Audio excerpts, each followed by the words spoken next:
नमस्कार, रामकृष्णारी माझ्या चॅनलवर तुमचे स्वागत आहे। माझे नाव लक्ष्मी। आज मी तुमच्यासमोर गणेश पुराण कथासागर घेऊन येत आहे। अध्याय 11 एकाक्षरी मंत्राने काय साधते। ब्रह्मदेव म्हणाले, श्री गणेशाला प्रसन्न करून घ्यायचे मंत्र अनेक आहेत, पण ज्या मंत्राने सिद्धी त्वरित मिळेल असा मंत्र तुला सांगतो। गणेश मंत्रात 7 कोटी महामंत्र आहेत। त्या मंत्रात गुपित थोडं मला व थोडं शंकराला माहिती आहे।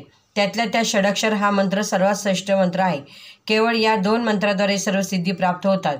जे श्री गणेशाची आराधना करतात ते भक्त जीवनमुक्त होतात। ते देवानेही पूजनीय असतात। अशा भक्तांना सर्व सिद्धी वश होतात। मनात येईल ते करण्यायोग्य सामर्थ्य त्यांच्यात येतं।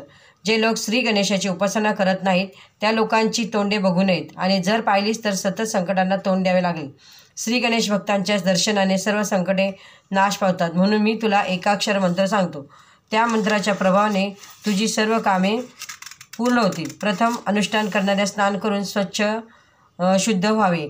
धुतलेली वस्त्रे घालावीत। दर्भासन अथवा शुद्ध आसनावर बसून आचमन आणि प्राणायाम करावा। नंतर अंतर्मातृका बहिर्मातृकापूर्वक न्यास करावा।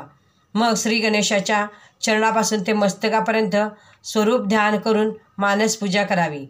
नंतर श्री गजानन प्रसन्न होईपर्यंत नियमपूर्वक पुनरुच्चार करण्यास संकल्प करावा। असा उपदेश करून ब्रह्मदेवाने शुद्ध दिन पाहून व्यासाने एकाक्षर मंत्राचा उपदेश दिला। ब्रह्मदेव म्हणाले, ज्या ठिकाणी मन स्थिर राहील अशा ठिकाणी अनुष्ठान कर। नास्तिक, निर्दयी, दुराचारी, लबाड अशा व्यक्तींना जर या मंत्राचा उपदेश दिला तर मागील 10 व पुढील 10 पिढ्या नरकात जातात। अन्याने भक्तिमय, अंतकरणी, सदाचार्याने दयाशील व्यक्ती असेल अशाच व्यक्तीला हा मंत्रोपदेश कर। जो कोणी निष्ठापूर्वक भक्तीने श्री गणेशाची पूजा करील त्याला सतत संपत्ती, ज्ञान आदींची प्राप्ती होईल। तो सुखी होऊन त्याला मोक्ष मिळेल। रामकृष्ण हरी। तुम्हाला व्हिडिओ आवडल्यास लाईक करा, शेअर करा। रामकृष्ण हरी। धन्यवाद।